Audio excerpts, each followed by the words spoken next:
പഹൽഗാം ഭീകരാക്രമണത്തിന് പിന്നിൽ പ്രവർത്തിച്ച ഭീകരരെ തിരിച്ചറിഞ്ഞ ജമ്മുകശ്മീർ പോലീസ്.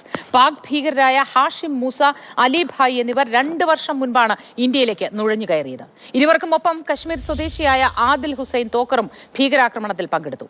ഇവർക്ക് പ്രാദേശിക സഹായം ലഭിച്ചിട്ടുണ്ടോ എന്നറിയാനും പരിശോധന നടക്കുന്നുണ്ട്. ബി ബാലഗോപാൽ വിവരങ്ങളുമായി ചേരുന്നു. Balagopal, good morning. Kashmir police തിരിച്ചറിഞ്ഞിരിക്കുകയാണ് ഇവരെ. നേരത്തെയും ഇവർ ആക്രമണത്തിൽ പങ്കാളികളായിട്ടുണ്ടോ? വിശദാംശങ്ങൾ എന്തൊക്കെയാണ്?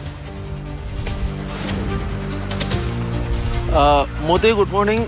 ഈ ജമ്മു കാശ്മീർ പോലീസാണ് ഈ പഹൽഗാം ഭീകരാക്രമണവുമായി ബന്ധപ്പെട്ട സുപ്രധാനമായ ചില കണ്ടെത്തലുകൾ ഇപ്പോൾ നടത്തിയിരിക്കുന്നത്. അതായത് ഈ ആക്രമണത്തിൽ പിന്നിൽ പ്രവർത്തിച്ചിരുന്ന 3 പേരെയാണ് ഇപ്പോൾ ജമ്മു കാശ്മീർ പോലീസ് തിരിച്ചറിഞ്ഞിരിക്കുന്നത്. ഇതിൽ 2 പേർ പാക് സ്വദേശികളാണ്. പാകിസ്ഥാനിൽ നിന്ന് ഇന്ത്യയിലേക്ക് നുഴഞ്ഞു കയറിയ ഹാഷിം മൂസ, അലി ഭായ് എന്നിവർക്ക് പുറമെ ഈ കശ്മീരിൽ സ്വദേശിയായ ആദിൽ ഹുസൈൻ ടോക്കറും ഈ ഭീകരാക്രമണത്തിൽ പങ്കെടുത്തിരുന്നു എന്നാണ് ഇപ്പോൾ ജമ്മു കാശ്മീർ പോലീസ് കണ്ടെത്തിയിരിക്കുന്നത്.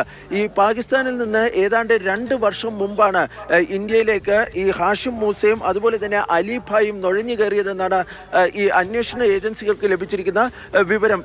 ഇവരെ 2 പേരെയും, അതായത് ഈ 3 പേരെയും തിരിച്ചറിയാൻ സഹായിച്ചത് ഈ ഭീകരാക്രമണത്തിൽ പെട്ടുപോയ അതിൻ്റെ ദൃക്സാക്ഷികളിൽ നിന്നാണ് ഈ 3 പേരെയും തിരിച്ചറിയാൻ വേണ്ടി ഇപ്പോൾ സാധിച്ചിരിക്കുന്നത്. അതായത് നേരത്തെ ഒരു ഏറ്റുമുട്ടലിൽ കൊലപ്പെട്ട ഒരു ഭീകരന്റെ ഫോണിൽ നിന്ന് ചില ഫോട്ടോകൾ ഈ പോലീസിനും സൈന്യത്തിനുമൊക്കെ അന്ന് ലഭിച്ചിരുന്നു. ആ ഫോട്ടോകളിൽ നിന്ന് ലഭിച്ചിരുന്ന വ്യക്തികളെ നേരത്തെ തന്നെ പോലീസ് തിരിച്ചറിഞ്ഞിരുന്നു.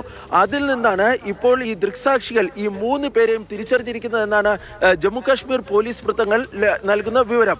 ഇതിൽ ഹാഷിം മൂസയും അലി ഭായിയും സംബന്ധിച്ചുള്ള സുപ്രധാന വിവരങ്ങൾ നേരത്തെ തന്നെ രഹസ്യാന്വേഷണ ഏജൻസികൾക്ക് ലഭിച്ചിരുന്നു. 2023 ഏതാണ്ട് 2 വർഷം മുമ്പാണ് ഈ ഇരുവരും ഈ ഇന്ത്യയിലേക്ക് നുഴഞ്ഞു കയറിയത്. ഇതിൽ ആദ്യം എത്തിയിരുന്നത് ഹാഷിം മൂസയായിരുന്നു. ഹാഷിം മൂസയ്ക്ക് ശേഷമായിരുന്നു അലി ഭായ് ഇന്ത്യയിൽ എത്തിയിരുന്നത്.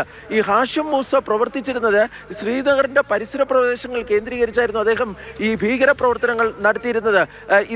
ഈ 2 പേരെ നിയന്ത്രിച്ചിരുന്നത് പാകിസ്ഥാനിൽ നിന്നുള്ള വ്യക്തികളായിരുന്നു. അതായത് പാക് ഹാൻഡിലർമാരുടെ നിർദ്ദേശാനുസരണമാണ് ഇരുവരും പ്രവർത്തിച്ചിരുന്നതെന്നാണ് ഈ ഇരുവരും ഭീകരപ്രവർത്തനങ്ങൾ നടത്തിയിരുന്നതെന്നാണ് ഇപ്പോൾ അന്വേഷണ ഏജൻസികൾ പറയുന്നത്. ഏറ്റവും സുപ്രധാനമായ കാര്യം 2024 കശ്മീരിൽ നടന്ന 2 ഭീകരാക്രമണങ്ങൾ, അതായത് ഗന്ദർബലിലും ബാരാമുള്ളയിലും നടന്ന 2 ഭീകരാക്രമണങ്ങളിലും ഈ ഹാഷിം മൂസയുടെ പങ്കിനെ സംബന്ധിച്ച് നേരത്തെ വിവരം ലഭിച്ചിരുന്നു. ഈ ഹാഷിം മൂസയുടെ 2 അനുയായികളെ നേരത്തെ സൈന്യം ഏറ്റുമുട്ടലിൽ വധിച്ചിരുന്നു.